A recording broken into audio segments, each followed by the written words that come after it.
go to space if they could? Oh, a lot? Yeah? Do you think it would be exciting or scary? What do you think? Exciting? I agree. I thought it was the most exciting thing in the world. People asked, were you nervous the night before you flew to space? And I said, no, I got 7 hours of sleep the night before I flew to space. I was just so excited, and it was the most beautiful thing. We'll talk about it in a little bit, but you know, the science was incredible, and that's why I was there. I was there to do a job. But I also got to experience seeing the Earth from space. And that's just something, raise your hand if you've seen a picture of planet Earth from space, right? Yes, exactly, we all have. But one of the most unique things, and the thing I wasn't really prepared for, was experiencing planet Earth from space and really experiencing it as a planet among other planets. And that just took my breath away. And I actually did cry, I have to admit, when I came back to Earth after having seen this beautiful planet. Yeah. And you know what? I'm someone who, when I get on an airplane, I always try to sit in a window seat because it never gets old seeing the takeoff and leaving the ground. Wow, round of applause. Guys, one thing I would say is that you, obviously, you have much better questions than I do, so if anyone has got any questions for Kelly, do just stick up your hand and I'll bring the mic to you. One over there.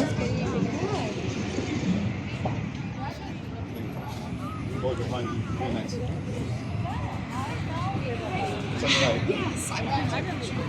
I am Daniel, and what was the name of the aircraft that bring you to space? Yes, it had a beautiful name. So I was launched to space from the air. So I had something called a mothership first, and her name was Eve.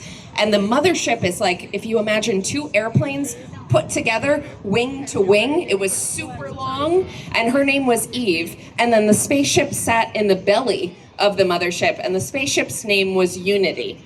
And when I got up really, really, really high in the sky, we took off like an airplane. When I got up to a really high altitude, my spaceship dropped out of the belly of the mothership. And then the pilots yelled, release, release, release, fire, fire. And the rocket motor ignited and shot me straight up into space. It was like looking at, a tunnel straight to the stars. It was amazing. So my spaceship's name was Unity.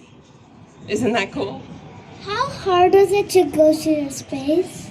You know, I trained for a really long time, but so much of the training on the body, it wasn't so bad. It's like, has anyone here ever ridden a roller coaster?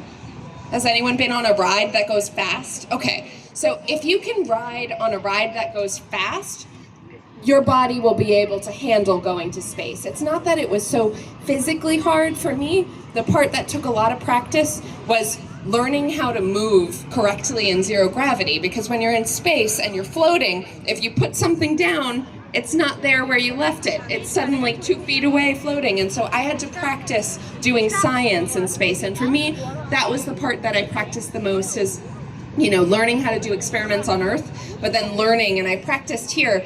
On Earth, we have something called a parabolic flight, and it's like an airplane that are out here, but when they fly, instead of flying straight, they fly in these things called parabolas, which are like this, a big roller coaster profile. And when the plane goes down, you experience weightlessness because you're in free fall, and then really quickly the plane has to pull back up before it hits the ground, and you experience high G. So I use those flights here on Earth to practice what it's like to move around in that environment, and that is probably what took the most time for me. But you guys are also, here in a time where an average person can still go to space. I mean, we have now space tourism for people who just want to experience seeing the Earth from space. And so there's a lot of different ways to go to space.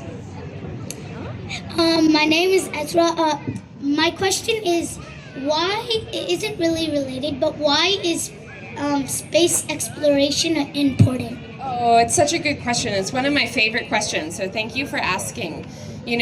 One of the reasons that space was so important and space exploration is so important, and one of the things that made me cry when I came back to Earth, when you go to space and you see Earth, what you see that's kind of surprising is this really thin blue line. It's like a bright neon blue, and it's really thin. It's like a band around the entire Earth, like an outline. And you realize that that thin blue line is Earth's atmosphere. It's the only fragile little thing that keeps us all safe, that gives us breathable air, that allows life. And right now, how many people believe in aliens? Okay, a couple. Listen, I'll tell you a secret. I believe that there has to be life somewhere out there in the universe, in some form. And so I think